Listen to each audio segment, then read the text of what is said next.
छोटे से गांव में रहने वाला गोपाल, जो एक कृष्ण भक्त था, वह अपनी पत्नी राधा के साथ एक छोटे से कच्चे घर में रहता था। श्री कृष्ण के प्रति उसकी श्रद्धा के बारे में सभी जानते थे। दिन भर श्री कृष्ण का नाम लेते वह थकता नहीं था। कभी भी कितनी भी बड़ी मुसीबत आ जाए, लेकिन कृष्ण के प्रति उसकी आस्था और विश्वास कम नहीं होता था।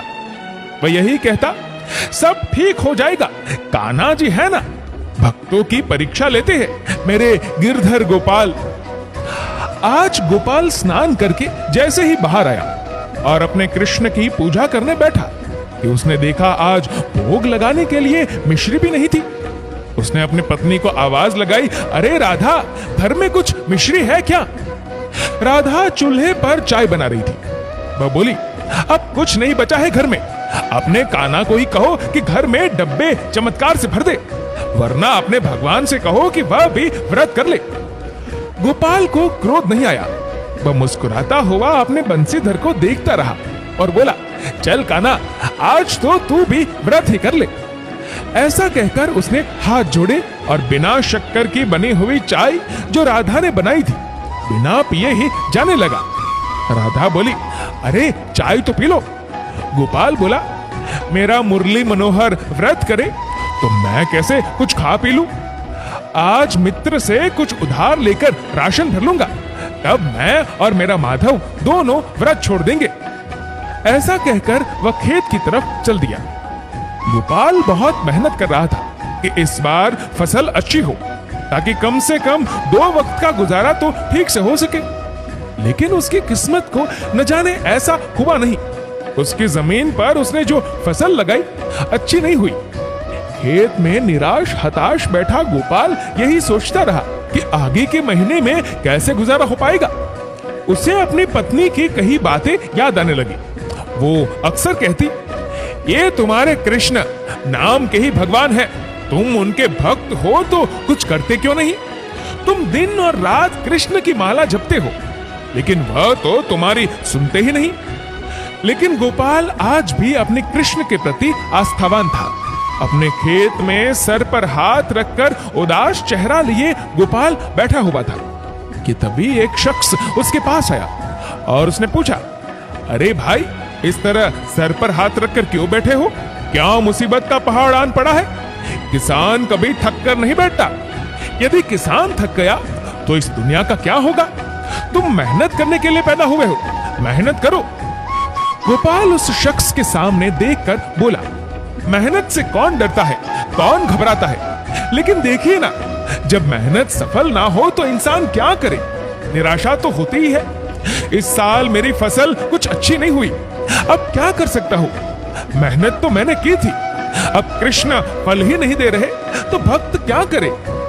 उस शख्स ने मुस्कुराते हुए अपने बैग से एक पैकेट निकाला और कहा, ये लो, तुम इन बीजों को अपने खेत में लगाओ, शायद इसकी फसल अच्छी हो जाए। गोपाल ने उन बीजों को देखा और पूछा, आप ये बीज मुझे क्यों दे रहे हैं? और ये बीज है किस चीज के? ऐसे बीज पहले कभी नहीं देखे, और इसकी खेती करनी कैसी है ये तो मुझे पता ही नहीं, ना ही मेरे पास पैसे हैं।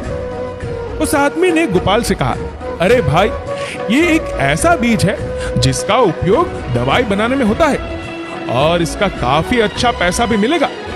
और रहा सवाल उसकी खेती कैसी करनी है, तो मैं हूं ना, कुछ दिनों के लिए गांव आया हूं। मैं एग्रीकल्चर कॉलेज में पढ़ाता हूं, यहाँ पेड़ पौधों के बारे में कुछ जानकारी लेने आया हूं। तुम्हें ऐसे उदास देखा तो सोचा तुम्हारी मदद कर दूं। गोपाल ने कहा, चलिए, आप कहते हैं तो मैं ये रख देता हूं, यदि फसल अच्छी हुई तो मैं आपको इसके पैसे दे पाऊंगा। उन्होंने कहा, फसल अच्छी हुई तब तुम इन बीजों के पैसे मुझे चुका देना, मैं पास ही तो रहता हूं। उस शख्स ने अगले 1 हफ्ते में गोपाल को उन बीजों की खेती कैसे करनी है सब सिखा दिया। गोपाल सब समझ गया। 3-4 महीने हो गए। धीरे धीरे कर गोपाल को लगा अब फसल तैयार हो गई है, और उसने उस शख्स के कहे अनुसार उसके दिए हुए नंबर पर फोन किया। वहां उसने अपना नाम बताया और अगले ही दिन कुछ लोग उसके खेत पर आ गए। उन्होंने बहुत खुशी खुशी गोपाल से कहा कि ये तो बहुत अच्छी फसल तैयार हो गई है, हम इसकी तुम्हें बहुत अच्छी कीमत देंगे। एक सप्ताह के भीतर ही गोपाल को उसकी फसल की कीमत मिल गई। राधा की भी खुशी का ठिकाना नहीं था। वह बोली, सुनो, सबसे पहले उधार चुका दो, सर का बोझ उतर जाए। गोपाल बोला, राधा, सबसे पहले उस भले सर के घर जाकर उनके दिए बीज के पैसे दे आते हैं। उनके उपकार का धन्यवाद भी तो करना है। वो हर शुक्रवार को आते हैं, आज भी आए होंगे। राधा और गोपाल दोनों उनके घर पहुंचे तो ताला लगा था। उसने पास ही खड़े एक लड़के से पूछा, आज वो शहर वाले सरजी नहीं आए? वो लड़का सर खुजाते हुए बोला, गोपाल, ये घर तो कितने समय से बंद है, कोई नहीं आया यहाँ, किसकी बात कर रहे हो? राधा और गोपाल को कुछ समझ नहीं आया। वो घर की तरफ लौटने लगे और सोचने लगे कि आखिर वो सर कौन थे। अगले दिन जन्माष्टमी थी। गांव के घर घर में उल्लास उमंग का वातावरण था। गोपाल भी आज बेहद खुश था। उसने राधा से कहा, चलो कृष्ण मंदिर जाकर दर्शन कराते हैं। दोनों ही बहुत ही श्रद्धा के साथ मंदिर पहुंचे। गोपाल कृष्ण की मूर्ति के सामने नतमस्तक था। मंदिर में सभी कृष्ण भजन कर रहे थे। बहुत भीड़ भी हो गई थी। तभी गोपाल को एहसास हुआ कि उसके कंधे पर किसी ने हाथ रखा। उसे एक आवाज आई, क्यों भक्त, अब तो खुश हो ना, देख तेरी मेहनत का फल मैंने तुझे दे दिया।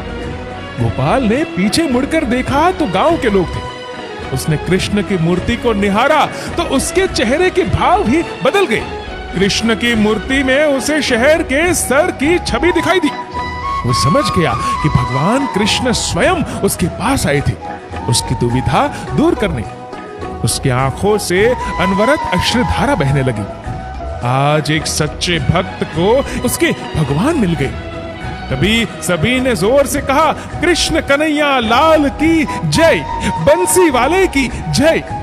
आप सभी को जन्माष्टमी की हार्दिक शुभकामनाएं। आप सभी भी अपने कर्म करते जाइए, ईश्वर आपको उसका फल अवश्य देगा। दोस्तों, ये कहानी लिखी है पायल धाबलिया ने। आपकी इस वीडियो के बारे में क्या राय है, नीचे कमेंट करके जरूर बताएगा। और अगर आपको वीडियो अच्छा लगा हो तो इस वीडियो को लाइक करेगा, शेयर करेगा ज्यादा से ज्यादा लोगों तक। और ऐसे ही और भी इंस्पिरेशनल वीडियोस के लिए सब्सक्राइब करें हमारे यूट्यूब चैनल को और फेसबुक पर फॉलो करें हमारे पेज को। धन्यवाद।